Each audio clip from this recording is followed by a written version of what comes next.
Hi, everyone. 2 years ago, my life changed forever. My wife, Kelsey, and I welcomed our daughter, Leela, into the world. Now, becoming a parent is an amazing, amazing experience. Your whole world changes overnight, and all of your priorities change immediately, so fast that it makes it really difficult to process sometimes.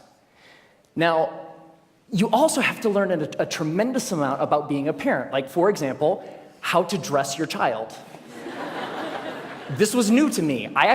This is an actual outfit. I thought this was a good idea. And even Leela knows that it's not a good idea.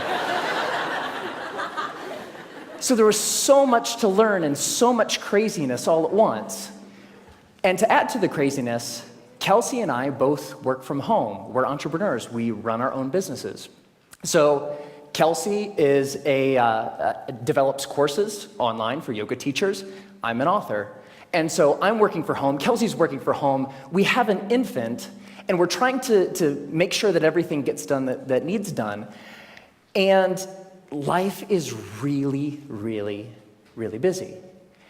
And a couple weeks into this amazing experience, when the sleep deprivation really kicked in, like around week 8, I had this thought, and it was the same thought that parents across the ages, internationally, everybody has had this thought, which is, I am never going to have free time ever again.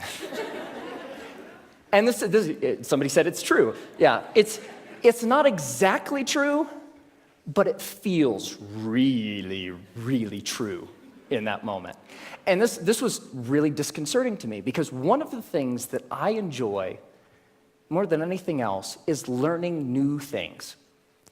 Getting curious about something and diving in and fiddling around and learning through trial and error and eventually becoming pretty good at something. And without this free time, I didn't know how I was ever going to do that ever again. And so I'm a big geek. I want to keep learning things. I want to keep growing. And so what I decided to do was go to the library and go to the bookstore and look at what research says about how we learn and how we learn quickly. And I read a bunch of books, I read a bunch of websites, and trying to answer this question: how long does it take to acquire a new skill? You know what I found? 10,000 hours. Anybody ever heard this? 10,000. It takes 10,000 hours. If you want to learn something new, if you want to be good at it, it's going to take 10,000 hours to get there. And I read this in book after book and website after website, and my mental experience of reading all of this stuff was like, no! I don't have time. I don't have 10,000 hours. I am never going to be able to learn anything new ever again. But that's not true. So 10,000 hours, just to give you a rough order of magnitude, 10,000 hours is a full-time job for 5 years. That's a long time. And we've all had the experience of learning something new, and it didn't take us anywhere close to that amount of time, right? So what's up? There's something kind of funky going on here. What the research says and what we expect and have experiences, they don't match up. And what I found, here's the wrinkle. The 10,000 hour rule came out of studies of expert level performance. There was a professor at Florida State University. His name is K. Anders Ericsson. He's the originator of the 10,000 hour rule.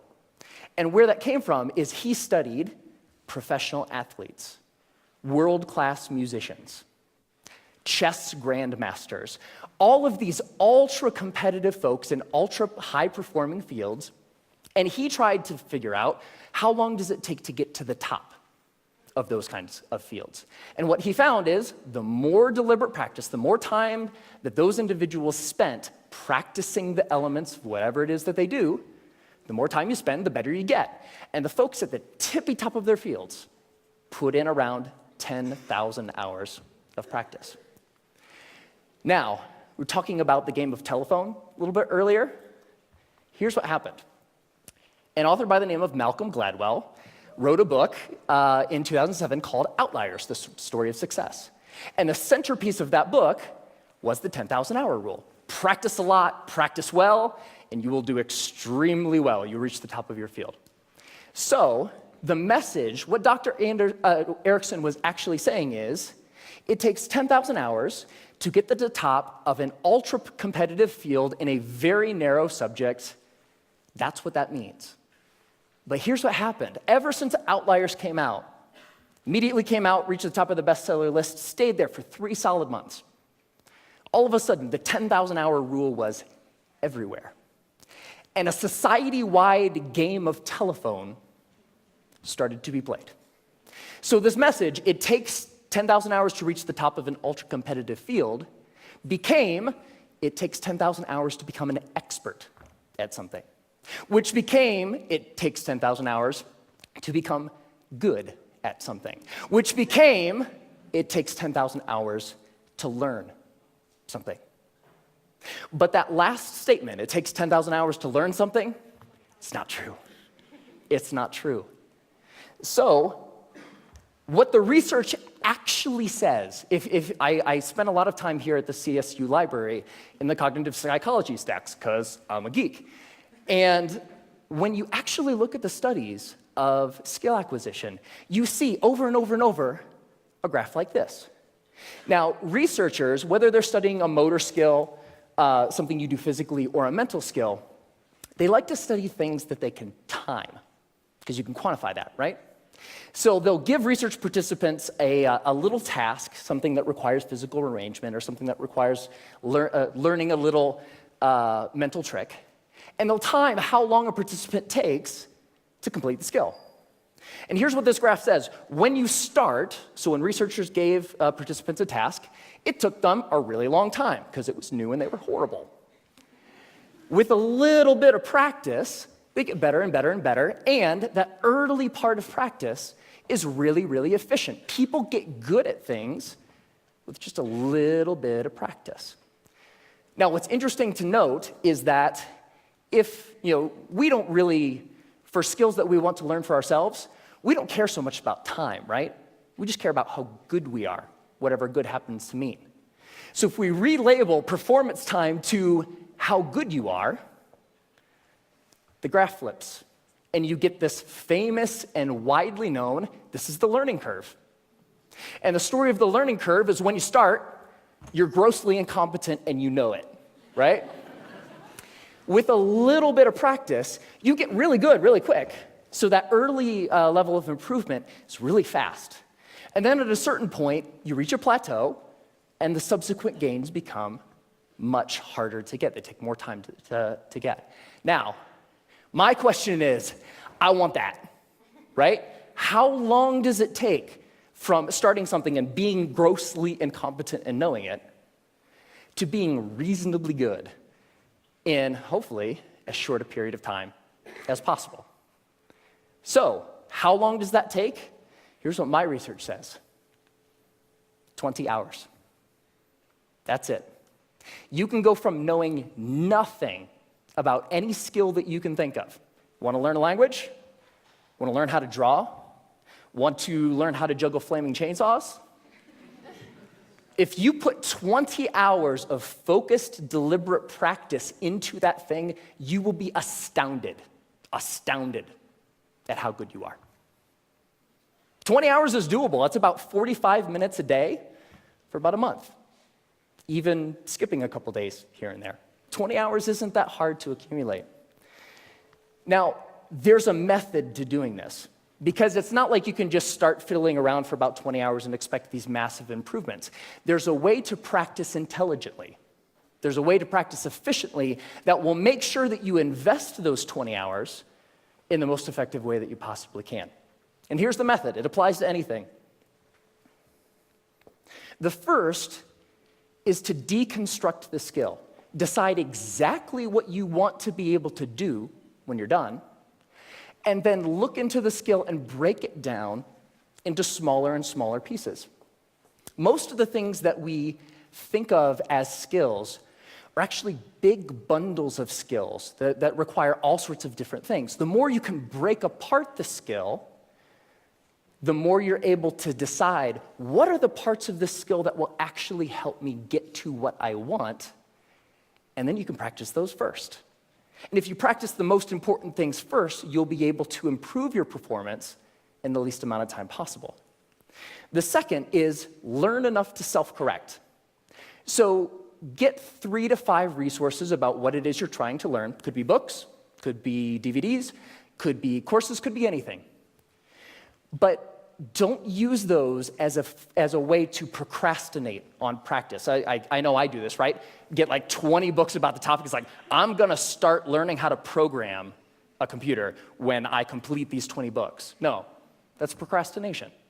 What you want to do is learn just enough that you can actually practice and self-correct or self-edit as you practice. So the learning becomes a way of getting better at noticing when you're making a mistake and then doing something a little different. The third is to remove barriers to practice. Distractions, television, internet, all of these things that get in the way of you actually sitting down and doing the work. And the more you're able to use just a little bit of willpower to remove the distractions that are keeping you from practicing, the more likely you are to actually sit down and practice, right? And the fourth is to practice for at least 20 hours. Now, most skills have what I call a frustration barrier. You know, the grossly incompetent knowing it part. That's really, really frustrating. We don't like to feel stupid. And feeling stupid is a barrier to us actually sitting down and doing the work. So by pre-committing to practicing whatever it is that you want to do for at least 20 hours, you will be able to overcome that initial frustration barrier and stick with the practice long enough to actually reap the rewards. All right? That's it. It's not rocket science. 4 very simple steps that you can use to learn anything. Now, this is easy to talk about in theory, but it's more fun to talk about in practice.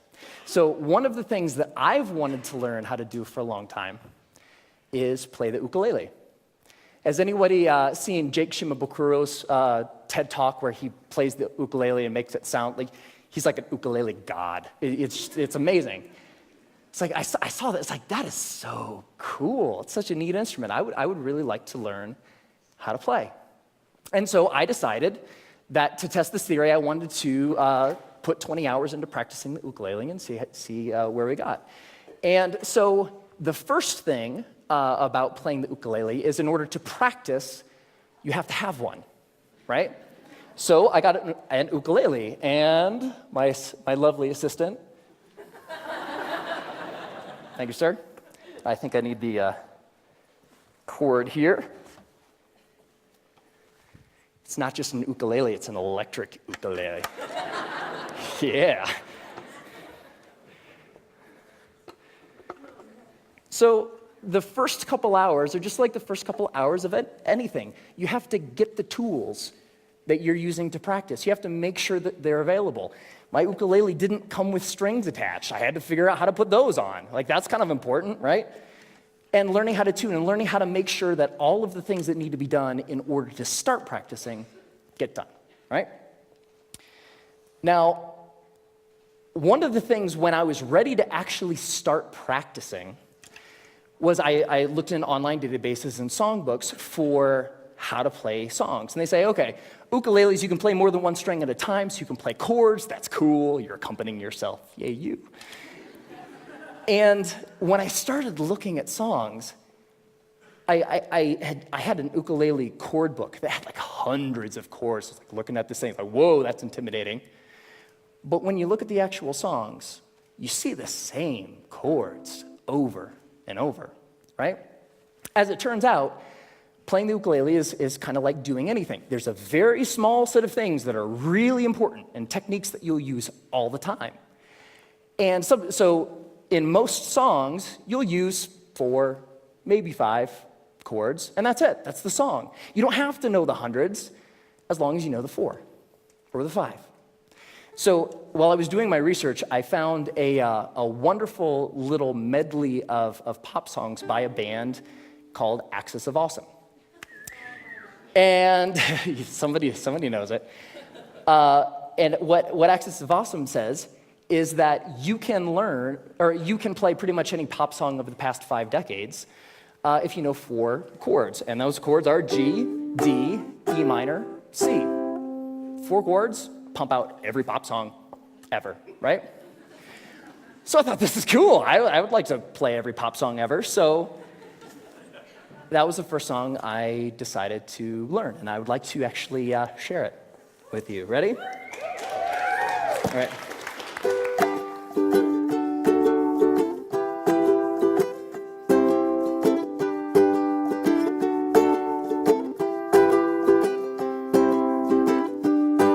Just a small town girl living in a lonely world.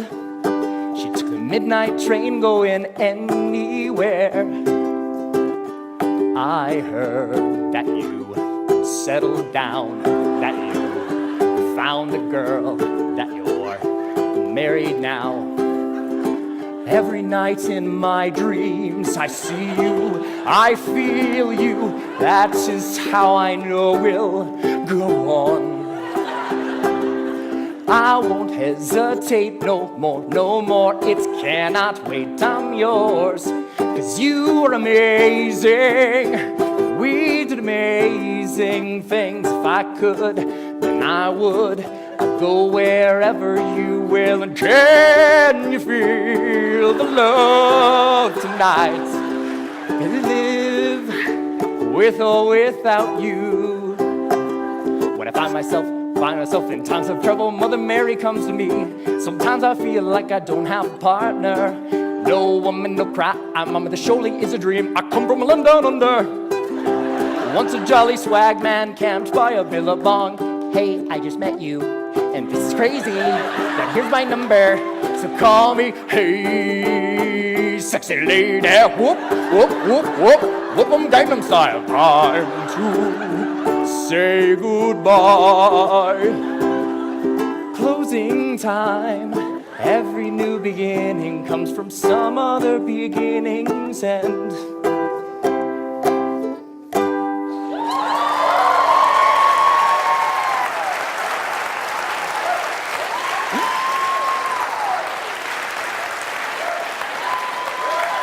Thank you. Thank you. I love that song. And I have a secret to share with you. So by playing that song for you, I just hit my 20th hour of practicing the ukulele. Thank you.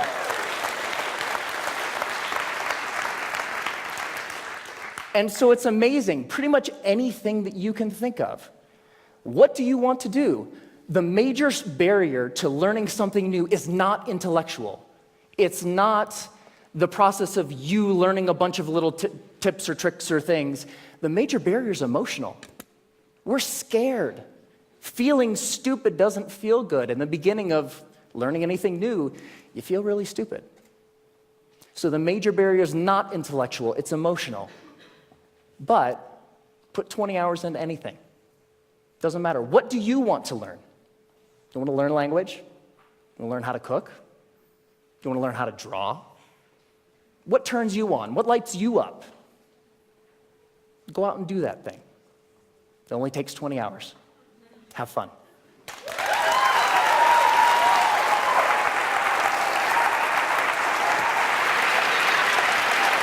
Great job.